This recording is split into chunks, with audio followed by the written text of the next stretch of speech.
Nós vamos tratar agora do adicional noturno. Vamos falar sobre qual é o período que é considerado noturno pela CLT.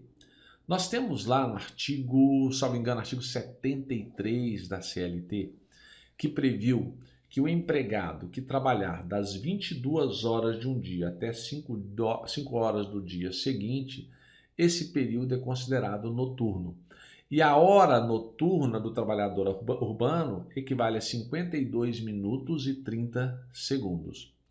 Diferente do trabalhador rural, em que a hora noturna vai ser de 60 minutos e nós temos dois horários diferentes para o trabalhador rural. Eu vou parar aqui um pouquinho, vou passar para a tela para explicar melhor para você.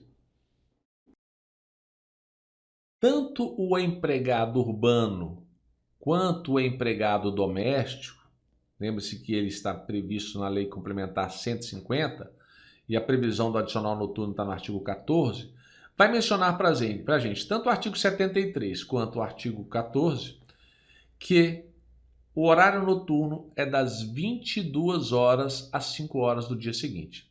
Se nós fizermos a conta das 22 às 5 horas, nós temos 7 horas de trabalho. O empregado recebe como se fosse 8 horas. Por isso que a hora do trabalhador urbano equivale a 52 minutos e 30 segundos.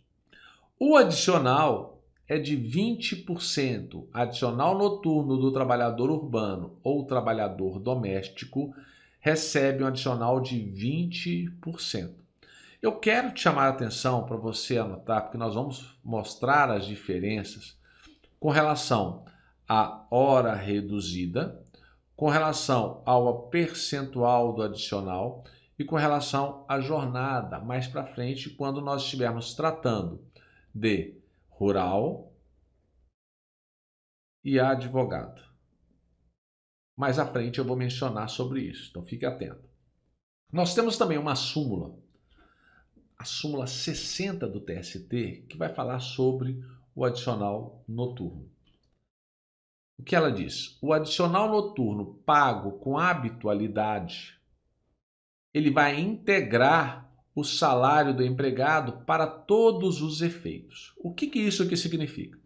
O empregado recebe, vamos imaginar que R$ 1.100 por mês.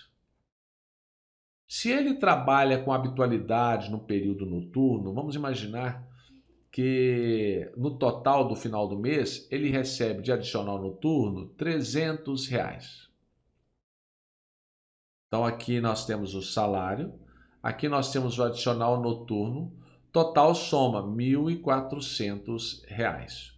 Quando fala a súmula que ele integra o salário do empregado para todos os efeitos, significa que todos os recolhimentos, contribuições previdenciárias, FGTS, cálculo de férias, cálculo de 13º, cálculo de horas extras, todos esses valores terão que ser baseados no valor de R$ 1.400 e não no valor de R$ 1.100. Por isso que nós temos que há essa integração. E cumprida integralmente a jornada no período noturno e prorrogada esta, devido a também o adicional noturno quanto às horas prorrogadas. Imagine que o empregado começou a trabalhar às meia-noite. Meia-noite, então começou às 0 horas. Se ele trabalhar até às 5 horas, nós temos que ele trabalhou todo o período noturno e o entendimento é que todas as horas, se ele trabalhar até às 6, até às 7 horas, esse período também teria que ser remunerado com um adicional noturno. Embora 6 horas e 7 horas da manhã já não faz jus ao adicional noturno. O outro entendimento que nós temos é que se ele trabalhar também até das 22 horas até as 5 horas, trabalhou integralmente 7 horas. Mas essas 7 horas equivalem a 8. Então, se ele trabalhar até 6 horas, ele teria pelo menos mais uma hora extra.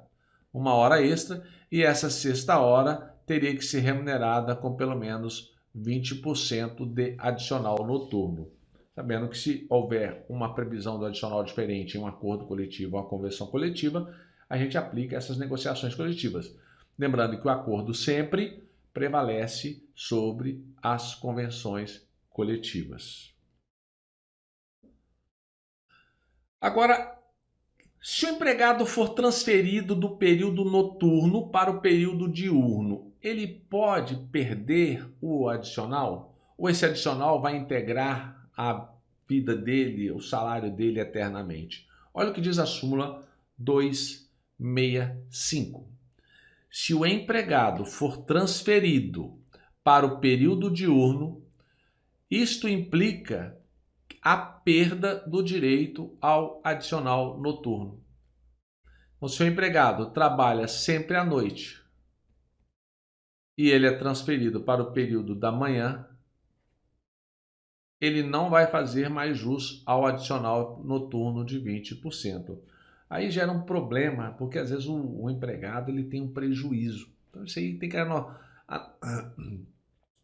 tem que analisar caso a caso, mas numa prova objetiva ou numa prova da segunda fase, você pode raciocinar dessa seguinte forma. O empregado trabalha à noite, acabou, passou para de manhã, perde o direito. É igual adicional de salubridade. O empregado recebe adicional de salubridade. O empregador forneceu os equipamentos de proteção individual que eliminaram ou reduziram a insalubridade. Se eliminou, ele não tem direito. Se reduziu, se ele receber 40%, vai receber 20% ou 10%, dependendo da situação.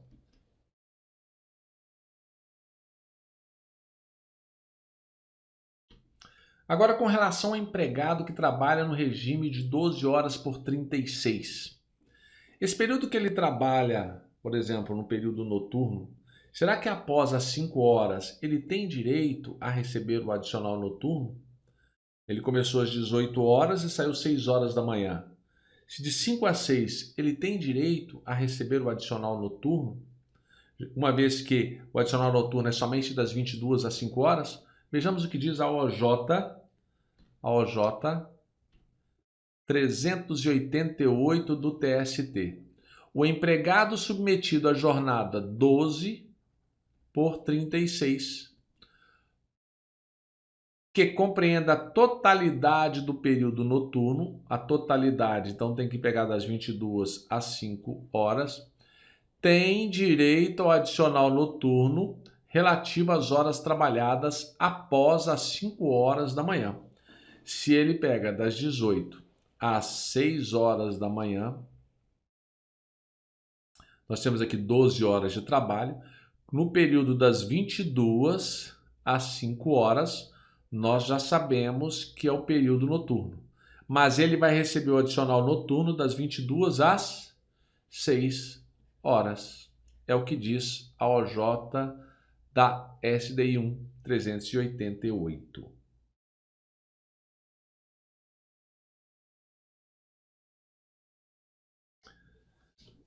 Vamos tratar agora do adicional noturno do trabalhador rural. Nós já sabemos que o adicional noturno do trabalhador urbano, do trabalhador doméstico, é das 22 às 5 horas da manhã. O adicional é equivalente a 20%. E a hora noturna desses trabalhadores equivale a 52 minutos e 30 segundos. É como que se ele trabalhasse. Ele trabalha 7 horas, mas recebe como se fosse 8 horas. Agora vamos falar do rural. Como é que fica o rural? O rural tem duas situações. Nós temos o trabalhador rural que ele trabalha na pecuária e nós temos o trabalhador rural que trabalha na lavoura. Pecuária, você vai lembrar da vaquinha. 4 patas, vaquinha. Então vai até só às 4 horas da manhã. Vamos ver aqui, fazer as anotações do macete?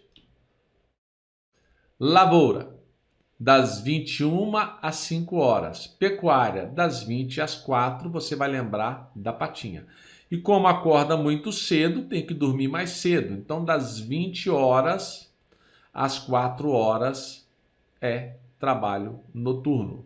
Na lavoura, das 21 às 5 horas é trabalho noturno. Observe que de 21 às 5 não é igual ao do trabalhador urbano. Do urbano, das 22 às 5 nós temos 7 horas. Já na lavoura, das 21 às 5, nós temos 8 horas. Das 20 às 4, nós temos 8 horas. Então, a hora noturna, ela equivale a 60 minutos. E por trabalhar um pouquinho mais, houve uma compensação no adicional. Enquanto o trabalhador urbano recebe 20%, o trabalhador rural recebe 25% de adicional. Matou? Anotou? E o adicional noturno do advogado? Como é que funciona? Adicional noturno. Será que advogado tem direito a adicional noturno? Sim. Se o advogado ele é contratado pelo regime da CLT, ele vai fazer jus ao adicional noturno.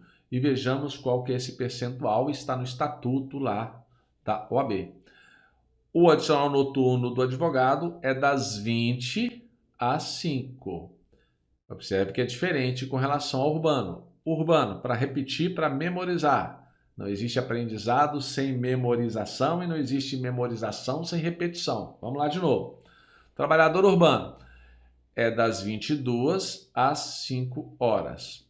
Trabalhador rural, aí depende. Da lavoura é das 21 às 5. Da pecuária é das 20 às 4. E o advogado? Das 20 às 5.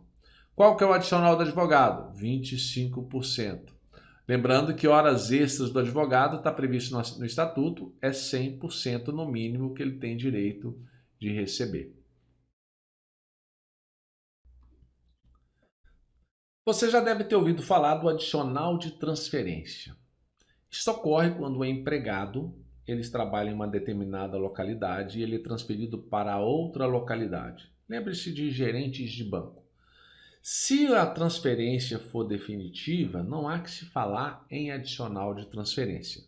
Se a transferência for provisória, ele faz jus sim ao adicional de transferência. Então vamos lá, no artigo 469, adicional de transferência. O adicional de transferência, qual que é o valor do percentual? No mínimo, 25%. E onde tem previsão isso? Está lá no artigo 469. Convido você a fazer a leitura, parágrafo 3º, e o requisito é não pode ser definitiva.